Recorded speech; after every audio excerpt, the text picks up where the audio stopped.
Il n'y a pas de vie sans vocation et il n'y a pas de vocation sans mission. Toute vie est voulue et aimée de Dieu. Alors, qu'est-ce que le Seigneur attend donc de nous? Mesdames et messieurs, bonjour et bienvenue sur la nouvelle chaîne missionnaire. Ravi de vous retrouver pour ce nouveau numéro de Carte Postale, votre émission qui parle des vocations. Aujourd'hui, nous allons plonger dans la vie du révérend Père Paulin Colani, prêtre de la Société de Saint-François de Sales, pour découvrir son chemin vocationnel unique et enrichissant. Asseyez-vous confortablement, ouvrez vos cœurs et laissez-nous vous amener dans ce fascinant voyage spirituel.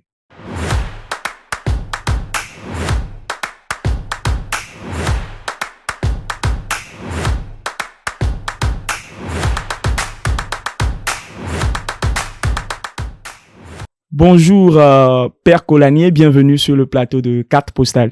Bonjour Christian, j'espère que vous allez bien. Très bien mon Père. Merci. Et chez vous, comment se porte la communauté? La communauté se porte très bien, elle va bien et d'ailleurs elle est ravie, par cette invitation que vous nous faites pour pouvoir donc parler des Salésiens, parler de Don Bosco, de notre famille et aussi de notre vocation. Justement. Alors, bonjour et bienvenue Père Colani. Merci Christian. D'accord, vous êtes ici sur le plateau de Carte Postale. Et dites-nous qui est le Père Paulin Colani. Déjà, c'est ça. Je m'appelle Paulin Colani, salésien de Don Bosco, prêtre bientôt déjà 9 mois, donc un jeune prêtre. Et voilà, je suis dans la Société de Saint-François de Sales, communément appelée les Salésiens de Don Bosco. D'accord. Jeune prêtre, nous venons de le savoir, Père. Dites-nous maintenant comment avez-vous ressenti cet appel-là à la suite du Christ dans la Société de Saint-François de Sales? Parler de vocation, c'est parler donc d'un Dieu qui appelle et d'un disciple qui répond. Donc c'est la réponse à un appel et c'est Dieu qui appelle. Et ce qui m'a amené et ce qui m'a motivé à donc à répondre à cette vocation salésienne, c'est la passion, l'amour pour Dieu et aussi pour Don Bosco. Pour commencer, je crois que c'est surtout l'ambiance familiale. L'ambiance familiale, j'ai grandi dans une famille modeste, une famille chrétienne. Mes papa et maman sont chrétiens. Et cette ambiance-là chrétienne m'a amené à nourrir en moi le désir de devenir prêtre. Tout d'abord, je voudrais vraiment devenir prêtre. Et c'est par la suite, quand j'ai eu cette rencontre avec les Salésiens de Saint-Cassé, en participant à leurs activités, une activité phare qui s'appelle l'oratorio, qui est un moyen d'évangélisation et d'éducation des jeunes. En étant animateur d'autres jeunes, j'ai senti en moi ce désir-là de me consacrer totalement à la jeunesse. Être pour les jeunes une référence, un signe et un porteur de cet amour infini de Dieu, et surtout les jeunes abandonnés et démunis. Et donc c'est à partir de cette expérience-là, avec Jésus-Christ, cet amour que j'ai ressenti, que j'ai pu donc expérimenter, j'ai voulu donc à mon tour offrir cet amour aux jeunes. Et c'est en connaissant Don Bosco, sa vie, son histoire, comment il a dédié toute sa vie à la jeunesse, que je me suis dit, mais pourquoi ne vais-je pas aussi faire comme Don Bosco? Et c'est ainsi que j'ai commencé par nourrir, par sentir cette vocation salésienne. Et petit à petit, j'ai eu à discerner, à purifier les motivations et finalement prendre la décision de devenir moi aussi salésien de Don Bosco. Bien, Père, nous avons envie de savoir comment vous êtes arrivé à purifier ces motivations, comme vous venez de le dire. Comment est-ce que vous avez réussi concrètement à su entretenir cette vocation, à su le mieux discerner? Oui, il n'est pas du tout facile, surtout parler du discernement. Et discerner, c'est reconnaître, interpréter et choisir. Et ce n'est pas du tout facile, le discernement. Mais je me suis fait aider en adhérant dans un premier temps au groupe vocationnel de ma paroisse à travers les activités, les thèmes, la découverte des différentes congrégations, et j'ai eu à connaître, voilà, la mission, la vocation, la spiritualité, le charisme de plusieurs congrégations. Et à partir de là, j'ai commencé par procéder par élimination ou bon, à m'identifier davantage à une ou l'autre congrégation. Aussi, il faut dire qu'en dehors du groupe vocationnel, j'ai pu aussi intégrer par la suite, puisque le groupe vocationnel est un peu vaste, et cela englobe pas seulement ceux qui voudraient devenir prêtres, sœurs, religieux, religieuses, mais toute personne qui voudrait discerner sa vocation. Par la suite, j'ai adhéré à ce groupe-là qui s'appelle Groupe Valdoco. Ça, c'est spécifique pour ceux-là qui désirent devenir salésiens. Et c'est à travers l'accompagnement spirituel, un salésien qui m'a accompagné, qui m'a aidé à découvrir la voie de Dieu, sa volonté dans ma vie, le rêve que Dieu a pour moi, puisque Dieu a un rêve pour chacun d'entre nous. Et c'est ainsi, à travers cet accompagnement, à travers la prière et aussi la lecture de la réalité, puisque Dieu passe par des médiations, il y a aussi les signes du temps que nous devons aussi être en mesure de lire, de découvrir les signes que Dieu nous envoie aussi à travers des personnes, à travers des événements, à travers des expériences que nous pouvons faire dans la vie. C'est à partir de tout cela qu'à la fin, j'ai pu donc voir clair le chemin que Dieu traçait pour moi. Je me suis dit que voilà, tiens, Dieu veut que je sois salésien, comme Don Bosco, et voilà, et pour me dédier à la jeunesse. C'est vraiment très intéressant, mais toutefois, c'est dire également que c'est un chemin tracé, certes, mais qu'il y a toujours des obstacles, des difficultés, des défis que vous avez dû surmonter afin d'en arriver là. Mais nous aussi, nous avons bien envie, pour nous qui souhaitons découvrir notre vocation, entretenir cette vocation jusqu'à bon port, savoir comment le Père Kolani a surmonté ces défis-là. Oui, la vie est un combat, disent certains. Et dans la vie, il y a des hauts et des bas, il y a des moments de difficultés, il y a des défis auxquels bon, nous sommes appelés à donner une réponse, à relever les défis que nous devons relever. Et j'aime beaucoup une expression, une métaphore qu'utilise un grand mystique espagnol, Saint Jean de la Croix. Il parle de la nuit obscure. Okay. Dans notre vie de foi, dans notre cheminement de foi, il y a des moments où nous traversons des nuits obscures, la noche oscura. Et ce sont des moments où, bon, nous faisons l'expérience de la solitude, de l'abandon, d'un certain éloignement de Dieu. Et dans ma vie vocationnelle ou dans mon cheminement, j'ai eu aussi à expérimenter cela. Je voudrais donner juste quelques exemples.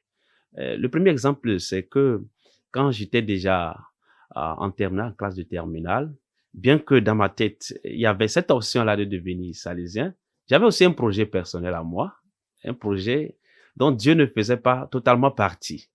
Je rêvais beaucoup de choses et ça n'a pas été facile de renoncer à cela. Ça a été vraiment un peu difficile, de renoncer à cela. Donc, c'est le premier défi auquel j'ai eu à relever. Un second défi, lorsque nous sommes dans le parcours vocationnel, nous avons cette étape qui s'appelle le post-noviciat. Okay. Le post-noviciat est une étape durant laquelle nous étudions beaucoup, 3 années d'études, de sciences de l'éducation, de philosophie, de communication, et voilà. Et après cette étape, nous avons l'étape qui s'intitule stage pratique. Donc, après l'expérience du post-noviciat, les supérieurs ont décidé de m'envoyer pour le stage pratique dans un endroit où, bon, je ne connaissais pas. Le nom, d'ailleurs, me paraissait étrange. Sigiri. Sigiri, c'est une ville qui se situe en Guinée-Conakry. Et dans cette ville, nous avons une présence qui se situe dans un village qui s'appelle Saint-Alessé. Alors, quand j'ai reçu l'obédience, donc des supérieurs, bon, les uns les autres me demandaient, ben, qu'est-ce que tu as eu à faire aux supérieurs? Parce que bon, c'est comme si on t'envoie un peu loin. Oui. Et pour moi, l'inconnu fait peur. Donc, j'ai eu vraiment un peu de la peine, un peu de doute, un peu de difficulté, mais à la fois, je m'abandonnais au Seigneur. Pour moi, et ça a été vraiment un défi puisque à la fin de l'expérience, j'étais j'étais satisfait. J'étais satisfait dans le sens où j'ai pu donc contribuer à la mission du Seigneur pendant les 2 années. Et ce que j'ai eu à rencontrer, j'ai pu transmettre cet amour de Dieu. J'ai été, je peux le dire, signe et porteur de cet amour aux jeunes, surtout à des endroits éloignés, dans des villages, dans des lieux reculés, comme Saint François, le pape François d'ailleurs, a l'habitude de le dire, des périphéries. C'est une périphérie pour moi. Et le troisième défi, je dirais que c'est un défi linguistique, puisque après ce stage pratique, les supérieurs, une fois encore, m'ont demandé d'aller en Espagne pour les études théologiques. Et moi, je n'avais jamais parlé l'espagnol. Et apprendre une langue, c'est comme devenir un bébé. C'est tout à fait commencer par marcher. Et les premiers instants, ce n'était pas du tout facile parce que tu as envie de transmettre quelque chose et tu ne peux pas. À un moment donné, tu te demandes, mais c'est pas mieux que je retourne dans mon pays pour continuer la formation? Et ces défis deviennent aussi opportunités quand on sait les saisir. Donc, ce sont les 3 aspects que je voudrais partager. Le premier aspect concernant le discernement, mon projet qui était propre à moi, sans pour autant laisser Dieu. Donc, faire partie de ce plan-là. Et la deuxième expérience, le deuxième défi, le stage pratique, qui a été, bon, pour moi, quelque chose d'inattendu, mais qu'à la fin, s'est soldé par une expérience heureuse, et je peux le dire. Et le troisième défi linguistique, qui pour moi, désormais, est une opportunité. D'accord, mon père. Peut-être que vous avez une autre anecdote de peut-être un moment de grâce, de joie durant votre formation à devenir salésien, partagé avec nous. Et mon cheminement vocationnel, pour le dire, est parsemé de moments de joie, de grande joie. Et par exemple, la première profession religieuse que j'ai eu à faire le 16 août 2013. Le 16 août 2013, c'était un moment de joie, un moment d'abandon au Seigneur, un moment de grâce. Un autre moment, c'est la profession perpétuelle. Le 12 août 2021. Exactement, Oui. qui a été vraiment un événement exceptionnel pour moi. Oui. Et après cela, l'ordination diaconale que j'ai eu à faire à Madrid, et aussi un moment vraiment le 5 juin 2022. Oui. Et ça a été vraiment intéressant. Et moment de grâce, ce sont des moments uniques de grâce que le Seigneur nous offre de vivre, non, durant notre cheminement vocationnel.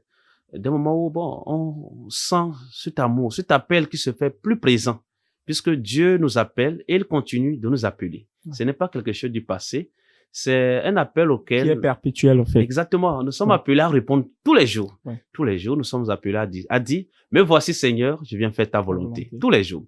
Et tout récemment, le 12 août 2023, l'ordination presbytérale qui s'est tenue à Sincassé. Pour moi, je suis en train de digérer. Je n'ai pas fini de digérer encore cet événement. Un événement de grâce et unique. Et je rends vraiment grâce au Seigneur pour avoir compté sur moi. Pour sa mission. Puisque je me dis, peut-être c'est un risque que le Seigneur prend en me faisant confiance. Et je mesure cette charge, cette responsabilité qu'il me confie pour le peuple de Dieu, pour cette mission à laquelle je suis appelé à répondre tous les jours. Voilà, beaucoup de moments de grâce. Et au quotidien, j'expérimente aussi cette bonté, cet amour du Seigneur à mon égard. D'accord. La profession perpétuelle, vous en avez parlé. Je crois que c'est à l'église de Notre-Dame de l'Assomption.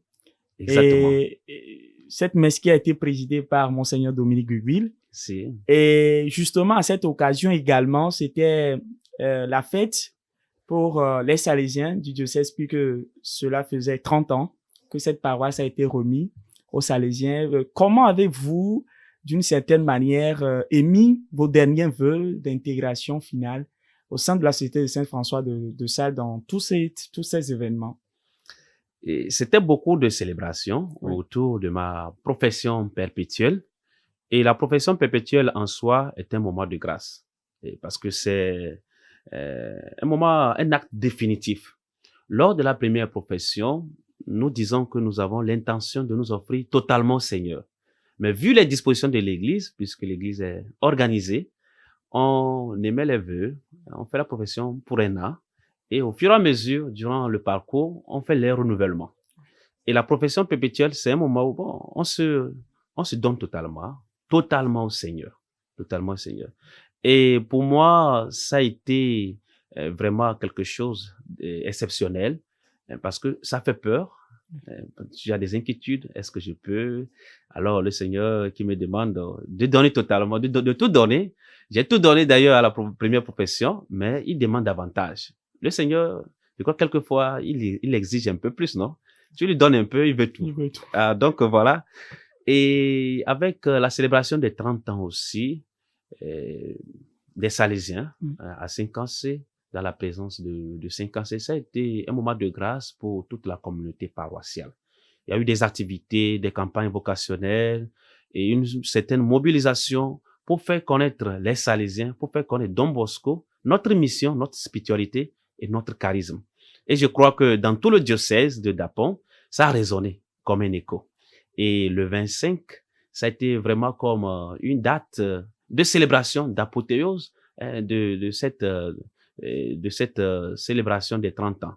Bien entendu, chaque 15 août, nous célébrons la fête patronale de la paroisse Notre-Dame de l'Assomption de Saint-Cassé. Et nous avons clôturé ces événements-là avec la célébration du 15 août 2021. Vous l'aviez dit au début que votre famille a été une famille chrétienne et qui vous a toujours accompagné dans ce parcours vocationnel. Aujourd'hui que vous êtes devenu prêtre salésien de Don Bosco, quel est leur regard sur cette mission que vous venez d'embrasser? Bien, la famille, je suis vraiment content. Je crois que c'est une grâce pour moi parce que dans d'autres histoires vocationnelles, quelquefois la famille s'oppose, la famille est un peu réticente, avec ses peurs et ses raisons d'ailleurs. Dans mon cas, dès les premiers instants, quand j'ai manifesté le désir de devenir salésien, je me rappelle encore de ce que la maman me disait. Puisque depuis l'enfance, j'avais voulu devenir prêtre. Et à la maison, quelquefois en jouant avec les amis, je faisais le prêtre. Et quand on jouait à la maison, au retour de la messe, le dimanche, on essayait de célébrer notre Eucharistie à nous. Et je pense que les parents toujours ont accepté. La maman qui me dit, si c'est la volonté de Dieu, vas-y. Et le papa aussi qui accepte. Et ils m'ont permis de commencer ce cheminement. Et plusieurs fois, en échangeant avec eux, ils m'ont encouragé. Il y a des fois, tu traverses des difficultés que tu exprimes et ce qu'ils te disent, nous prions pour toi, nous t'accompagnons à travers notre prière et Dieu avec toi. Des mots d'encouragement qui motivent d'ailleurs, qui t'amènent à suivre, à te mettre pied plein, voilà, dans cette marche avec le Seigneur à la suite du Christ. Aujourd'hui, ils sont contents. C'est vrai que généralement, les parents sont fiers d'avoir un prêtre, n'est-ce pas, dans leur famille, surtout quand c'est un de leurs fils qui est prêtre. Et c'est pour eux une fierté. Au-delà de cela, je crois que ils me soutiennent à travers leurs prières surtout. J'étais vraiment ému quand j'ai appris lors de la profession perpétuelle, et également lors de l'ordination diaconale et presbytérale, bien que je ne sois pas au village en ce moment-là, les parents organisent des neuvaines de prière avec la communauté chrétienne. Donc, ça a été pour moi un signe fort, un signal pour dire que voilà, nous te soutenons avec tout ce que nous sommes, tout ce que nous avons. Et je suis vraiment content de savoir que les parents me soutiennent. De temps en temps, je reçois un appel de leur part. Pas pour me dire qu'ils ont des soucis. C'est une famille modeste. Quelquefois, il peut y avoir des difficultés. Mais quand ils t'appellent, ils te disent juste pour te saluer, juste pour savoir comment tu vas, juste pour savoir comment ta mission évolue. Et pour moi, ça me marque profondément et ça m'encourage à continuer cette marche-là dans ma vocation, à répondre vraiment fidèlement à ce que Dieu me confie, la responsabilité qu'il me confie. Très intrigante votre histoire et merci également à votre famille qui continue toujours par vous soutenir. Et comment donc, Padre, comment vous vivez votre mission, service de Dieu et de la communauté au quotidien? Et dites-nous, quelles sont les actions concrètes que vous menez? Ma mission, qui est la mission de Dieu, je suis collaborateur, serviteur inutile. Et je la vis avec beaucoup de passion. Je suis très passionné pour Jésus-Christ et aussi je me consacre aux jeunes dans ma mission. Cette année, bon, juste après l'ordination presbytérale, j'ai reçu cette mission-là d'intégrer la communauté du post-noviciat, comme formateur, l'un des formateurs. C'est une maison de formation qui forme, qui accompagne les jeunes confrères salésiens qui viennent d'émettre leur première profession religieuse, qui viennent d'émettre leurs vœux. Alors, dans cette maison, je suis là comme formateur, comme un frère, comme un ami, pour accompagner, pour les aider aussi à grandir dans cette vocation salésienne, à rechercher, à discerner la volonté de Dieu dans chacune de leurs vies. Et c'est comme ça, je suis formateur à la maison Don Bosco, post-noviciat, et je partage mon temps entre la maison de formation, le post-noviciat, et l'Institut supérieur Don Bosco, qui est une université, un institut supérieur. Dans la maison, en plus d'être formateur, j'ai des cours, j'ai des moments d'accompagnement des confrères, des confessions, ce qui concerne la formation. Et en plus de cela, je suis chargé de la formation, de la pastorale. Je suis chargé de la pastorale des jeunes, la pastorale des jeunes au niveau de la maison. Et comme pastorale, ce que nous faisons, les week-ends, les confrères en formation vont sur des paroisses salésiennes et non salésiennes pour la pastorale, ce que nous appelons la pastorale. Il y en a qui vont pour la catéchèse, ils sont catéchistes, ils s'associent donc à ce qui s'organise au niveau de la paroisse. Et d'autres vont dans des centres pour faire l'oratoire. L'oratoire, comme je disais tantôt, c'est un moyen à travers lequel, avec beaucoup d'activités, nous évangélisons et nous éduquons. Puisque pour nous, Salésiens, le binôme éduquer-évangéliser est très important. Nous éduquons en évangélisant et nous évangélisons en éduquant. C'est primordial pour nous. C'est notre mission, d'ailleurs. Aussi, en plus de la catéchèse, aussi des oratoires, nous accompagnons aussi des groupes et mouvements, associations sur les paroisses. Okay. Et c'est ce que nous faisons. Et comme chargé de la pastorale, chaque week-end, je me charge donc d'accompagner les confrères en allant visiter, en voyant un peu comment la mission se déroule, les difficultés qu'ils peuvent rencontrer, les accompagner dans cette pastorale, qui est un moyen aussi de formation. Parce que la formation doit être intégrale. Oui. Intégrale. Il y a la formation intellectuelle qui est là, il y a aussi la pastorale qui est là, il y a la vie spirituelle. Toutes les dimensions sont prises en compte. Au niveau de l'Institut supérieur Don Bosco, j'interviens comme enseignant, puisque je donne cours. Je donne cours surtout à ceux du semestre 1 et 2, licence 1. Je donne cours, introduction à la pédagogie catéchétique. C'est le cours que je donne cette année. L'année prochaine, je ne sais pas. Si je suis encore là, ce que je ferai, ce que Dieu me demande de faire.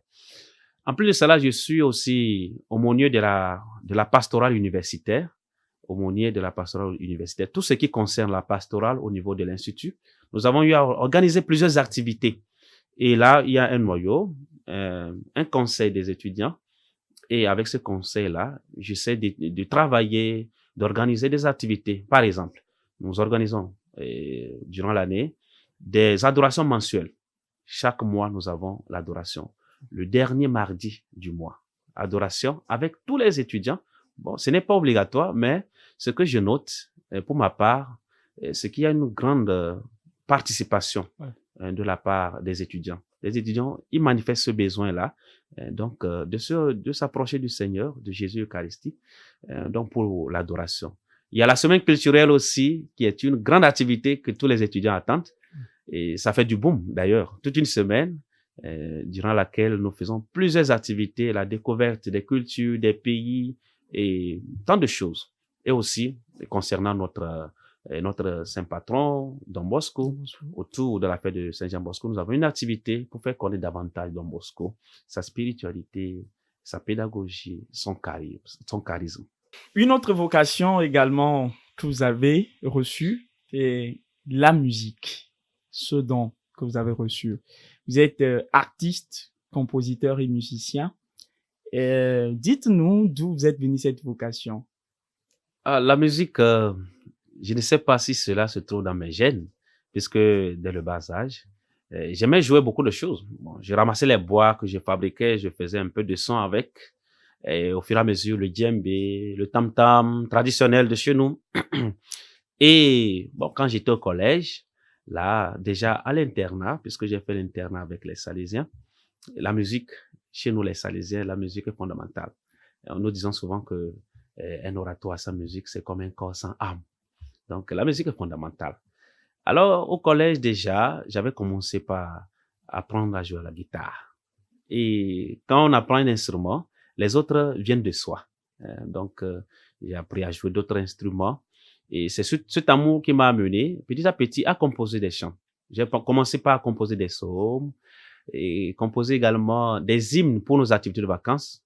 Puisque pendant les vacances, nous avons les activités avec les jeunes, j'ai commencé par composer des hymnes pour les activités de vacances.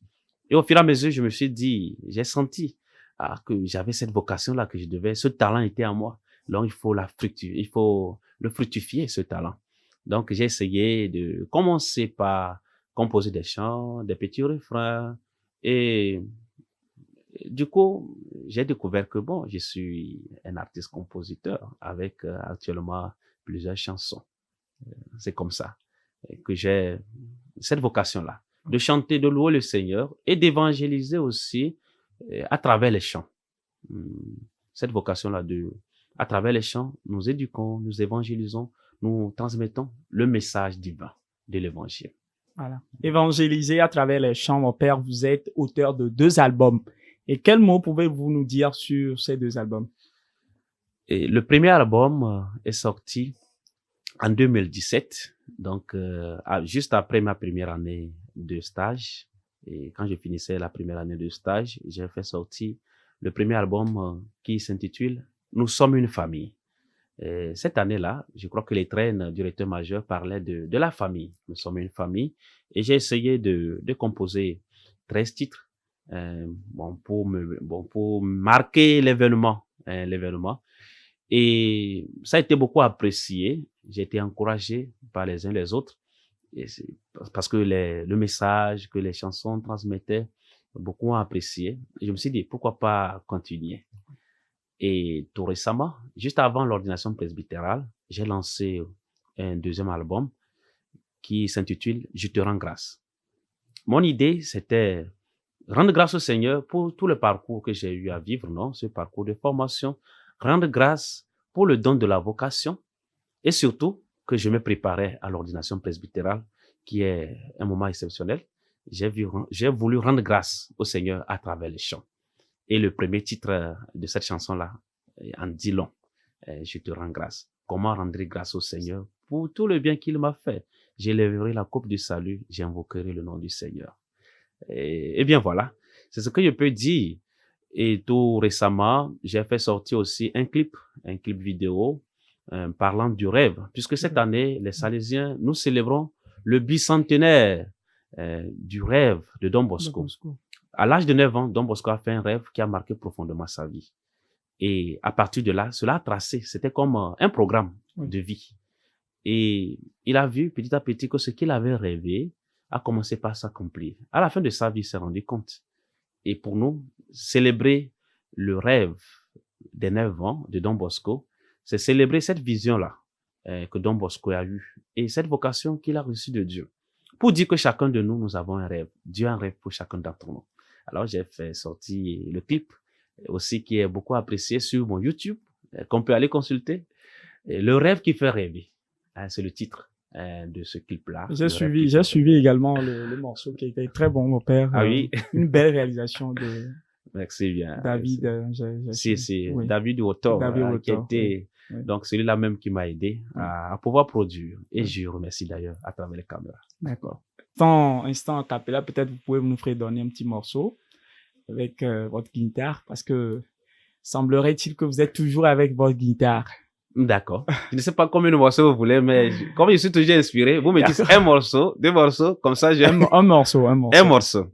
Alors, si c'est un morceau, puisque nous sommes en train de parler de vocation, et je vais donc partager avec vous ce morceau que j'ai eu à composer, et pour moi, qui est très profond, parce que les paroles sont des paroles très profondes, d'une méditation profonde également, qui parle de vocation. Je l'ai composé à l'occasion de ma profession perpétuelle. Et après, cela figure d'ailleurs sur le deuxième album. Et on peut, si quelqu'un veut écouter tous les morceaux de l'album est disponible. Si vous passez à la maison Don Bosco d'Accordé Soir, vous pouvez vous en procurer. Alors, je vais donc saisir ma guitare et essayer de faire quelque chose. Sans souci.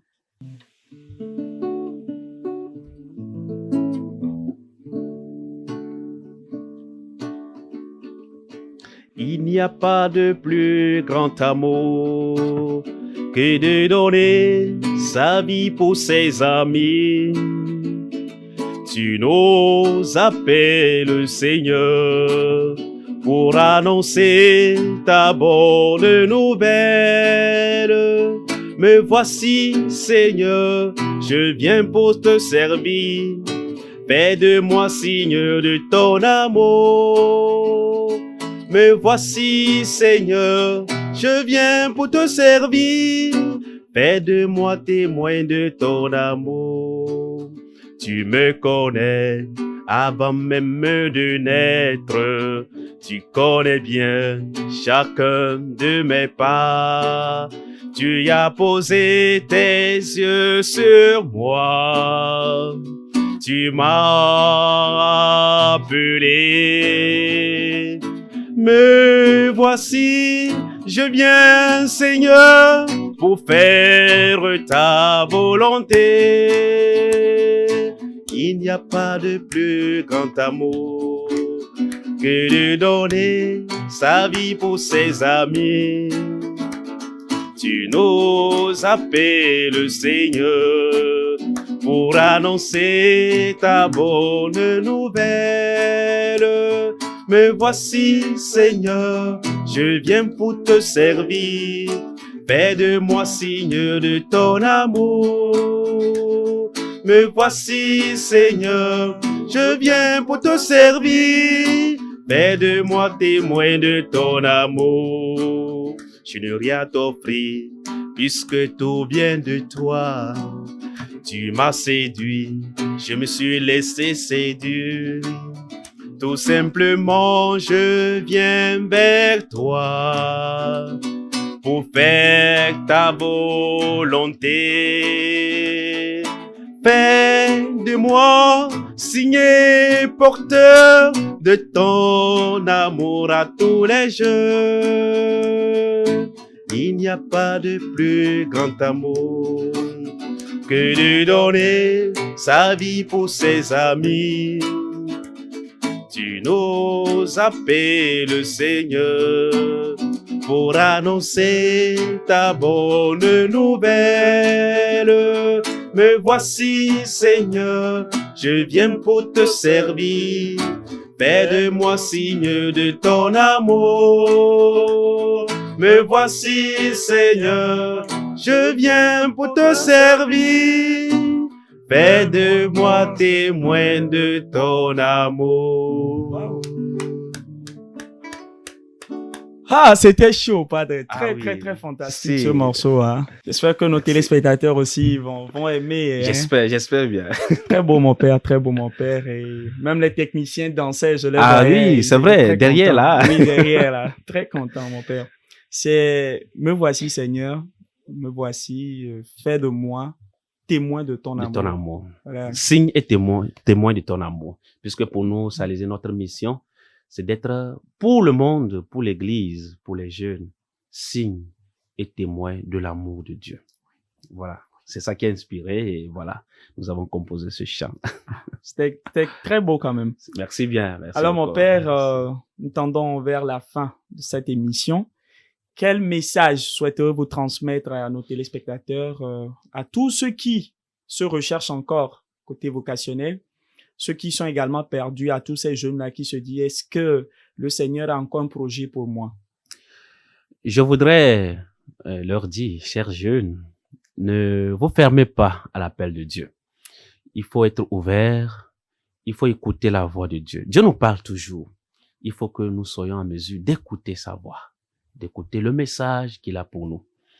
Et quand nous avons écouté le message de Dieu, ne pas hésiter, ne pas avoir peur de répondre. Par exemple, si tu écoutes le message de Dieu, l'appel de Dieu, Dieu qui t'appelle à devenir salésien, donc ne sois pas réticent, ne te dis pas que bon, je ne peux pas, mets-toi en route. Et le Seigneur, c'est lui qui appelle, il donne toujours la force de pouvoir donc répondre à cette vocation. Écouter, répondre à l'appel de Dieu. Et le discernement passe nécessairement par l'accompagnement. Avoir le besoin, ressentir ce besoin-là, de se faire accompagner par d'autres personnes qui ont plus d'expérience dans ce sens pour nous aider à écouter cet appel de Dieu et à répondre fidèlement. Sachant aussi que Dieu a un rêve pour chacun de nous. Dieu nous veut heureux. Dieu nous veut saints. C'est ce que Don Bosco a eu à dire. Et cela a été un clic, un point de départ pour aussi la sainteté de Saint Dominique Savio. Dans un sermon, il disait que Dieu veut que nous soyons saints. Il veut que chacun de nous parvenions à la sainteté. Alors, écoutez la voix du Seigneur, écoutez et essayez de répondre. Comptez aussi sur sa grâce, parce que c'est Dieu qui appelle. Nous n'allons pas parce que nous avons les capacités intellectuelles, nous avons des moyens. Nous y allons parce que c'est Dieu lui-même qui nous appelle. Faire confiance et avancer. Donc, les deux expressions qui pourraient t'accompagner, chers jeunes, c'est foi et confiance en Dieu. S'abandonner à la grâce du Seigneur, essayer de découvrir le message qu'il a pour toi et de répondre généreusement à cet appel. Et c'est aussi un message que je lance d'ailleurs aux parents, d'accompagner et de motiver d'ailleurs, de réveiller à leurs fils, à leurs filles, à leurs enfants, ce désir-là de répondre à l'appel de Dieu. La vocation ne se limite pas seulement à la vie sacerdotale ou religieuse. L'appel à la vocation, c'est un appel que nous recevons tous de par notre baptême à devenir saints. Donc dans l'Église, nous sommes tous appelés à découvrir notre vocation et à répondre fidèlement, parvenir à la sainteté. C'est notre affaire. C'est notre affaire. Merci Père Kolani d'avoir bien accepté de répondre à notre invitation et de partager ce parcours riche et unique avec nous. Et bien chers téléspectateurs de la SMA Togo TV, nous sommes très contents que vous ayez suivi avec nous ces partages uniques et enrichissants. Nous étions avec le Père Kolani Paulin, salésien de Don Bosco. Il est de l'Afrique occidentale du Sud. Nous transmettons toutes nos salutations les plus sincères et chaleureuses, en premier lieu au provincial, le Père Denis Soro, oui. Et à tous ses confrères de cette province et également à tous les salésiens du monde entier, spécialement à tous les jeunes également, parce que comme Don Bosco l'a dit, il suffit que vous soyez jeunes pour que je vous aime. Exactement. Et merci également à toute l'équipe de la réalisation, Raymond Akakbo, Honoré Diamessi, Sylvain Agounon, Karine Baba. Merci également au père directeur de la télévision, le père Éric Botor, qui a bien voulu que nous fassions cette émission. Et mettez-vous en route, quoi qu'il arrive. Abandonnez-vous au Seigneur et suivez ce qu'il vous dit. Merci de nous avoir suivis. Jusque-là, portez-vous bien et que la grâce de Dieu soit toujours avec vous.